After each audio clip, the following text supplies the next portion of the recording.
আজকে দুপুরবেলায় কিন্তু আর রান্না করতে হয়নি, কারণ আজকে তো আমার মাই পাঠিয়েছে রান্না করে।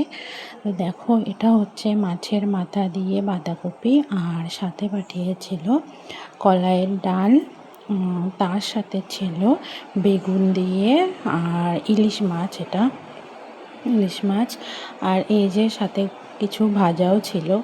তারপরে এই যে স্নান করে ছাদে গেছিলাম জামা কাপড় তুলতে, তো ভাবলাম একটু সেলফিও নেওয়া যাক। এই যে পুজো দেব আজকে ঠাকুরকে, আজকে ভাবলাম একটু কলা, আম, তারপর হচ্ছে চিড়ে দই দিই, এমনি ঠাকুরকে দেব ভাবলাম। তো এই যে ঠাকুরকে ফুল দিয়ে সাজিয়ে নিয়েছি। তো এগুলো কিন্তু আমাদের গাছেরই ফুল, আমাদের গাছে অনেক ফুল ফোটে। আর জবাগুলো যে কি সুন্দর, এই জবাটার কালারটা এত সুন্দর লাগছে। আর লাল জবাটা তো খুবই সুন্দর, আমার তো খুব ভালো লাগে এই জবাটা। আর দেখো, তারপরে এই যে আমি ঠাকুরের জন্য সব সাজিয়ে নিয়েছি।